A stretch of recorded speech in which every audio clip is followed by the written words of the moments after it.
Hello, algebra students. Mr. Lawrence here one more time. And we're going to do some more graphing of quadratics. In fact, we're actually going to be graphing quadratics tomorrow too. I'm going to show you something new.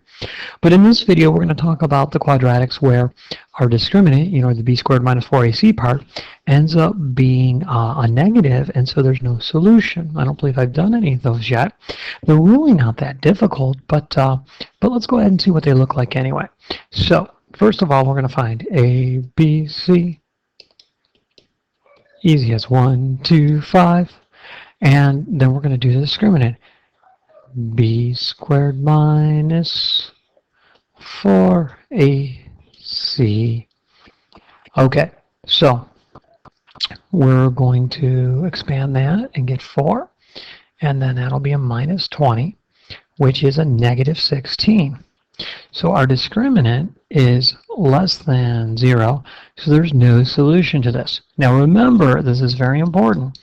No solution does not mean we can't graph it. It only means that the parabola, the U shape, will not cross the x-axis.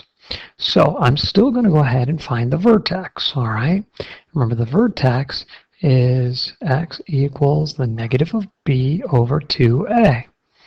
And so I'm going to plug in my numbers. I've got negative 2 over 2 times 1, and that'll end up being negative 1. So x equals negative 1 is a vertical line, my line of symmetry. Now I'm not done with it, but I will put that negative 1 in there like this. The parabola is going to be symmetrical about this line. Remember, this green line here is a vertical line, and we know that a vertical line's equation is x equals whatever the number is, right? In this case, it's negative 1, because x is always negative 1 no matter what point I choose on this vertical line. Now remember, this line of symmetry is not on the parabola. Okay, there's a point on it, but it's not part of the parabola. The parabola is the U shape. This line of symmetry helps us graph.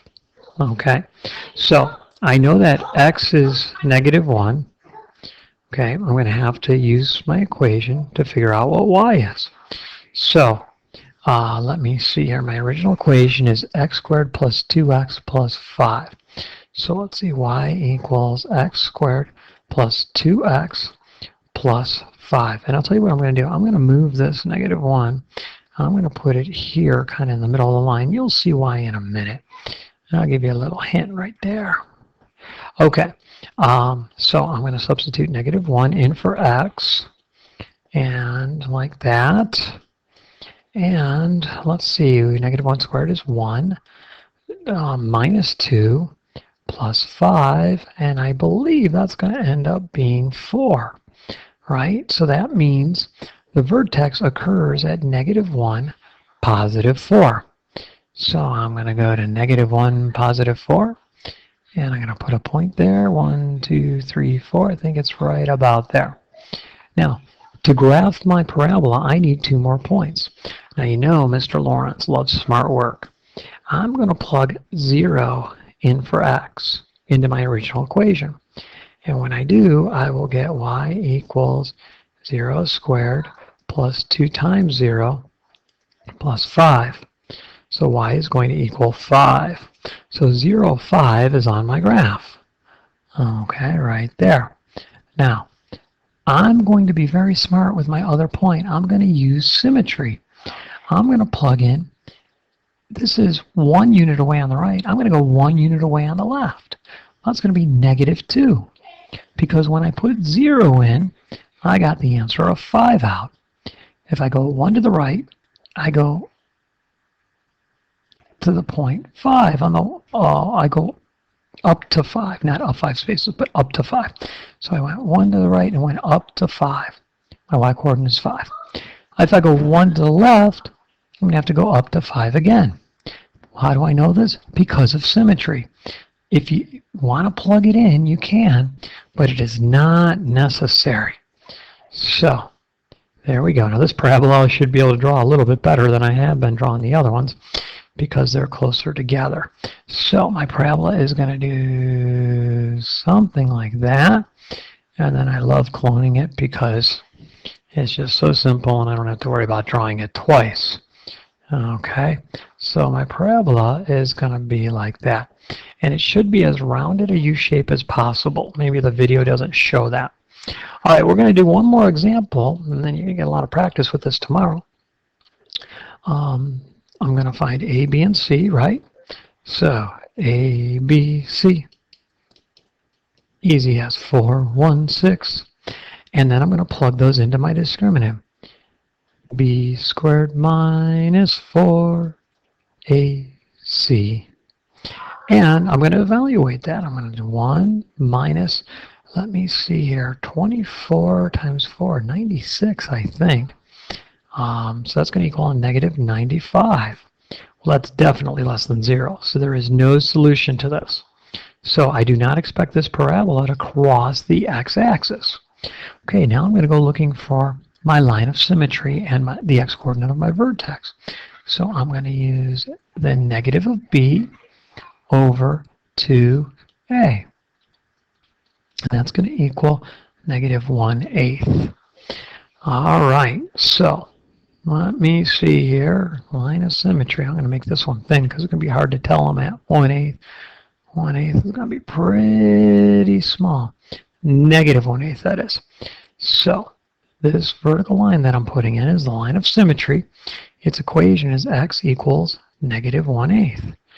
There we go, and that's probably as close as I'm going to get. So let's see here. Yeah, something like that. Okay, so I'm going to go to my my input-output table, and I'm going to put negative 1/8 in for x. Now, because I can use a calculator, this is really not that big of a deal. I've got y equals 4 times negative 1/8 squared plus, or just simply minus, well, I can do plus negative 1/8, that's fine. And then what is it? Plus 6, I think. Is that right? Yeah, plus 6. Okay. Now, I'm going to do this by hand, but I'll tell you what, I'll do it both ways. Here comes the calculator way. All right. I'm going to go 4 times negative 1/8, close the quantity, and square it. The calculator knows the order of operations, so it'll do 1/8 times 1/8, and then square it, and then, I'm sorry, 1/8 times 1/8, and then multiply it by 4. Okay, so then I'm going to have minus, well, I can type it just the way I wrote, so I don't make any silly mistake.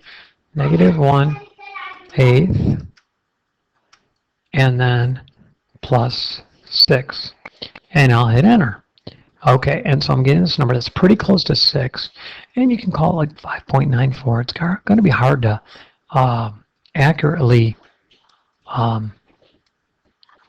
graph that. So let me see something here. What did I come up with? 5.94. It's going to be pretty darn close. So negative 1/8, and I'm going to go up to close to 6. That is 1, 2, 3, 4, 5, 6. So it's going to be something like that. Now, what I like to do is I like to plug in 0. You know that already. And when I plug 0 in, I'm going to get 6. Okay. Now, some people go, it's so close, you can't really tell what's going on. But I don't mind it. Okay. So now, to plug in the other number, I'm going to have to plug in negative 2/8, which would be better said as negative 1/4, right? Okay, now because of symmetry, I don't have to do any math. I'm going to get the same answer. If you don't believe me, punch it in the calculator just like we did with the negative 1/8. All right, and so 2/8, 1/4, it's going to be something like that. And then my parabola will end up going something like this. Okay, there you go. So we did 2 examples where we get no solution, where the parabola will not cross the x-axis. All right, that's all we're going to do for now. We'll get some practice with this in class tomorrow. Mr. Lawrence signing off. Have a good night, everybody.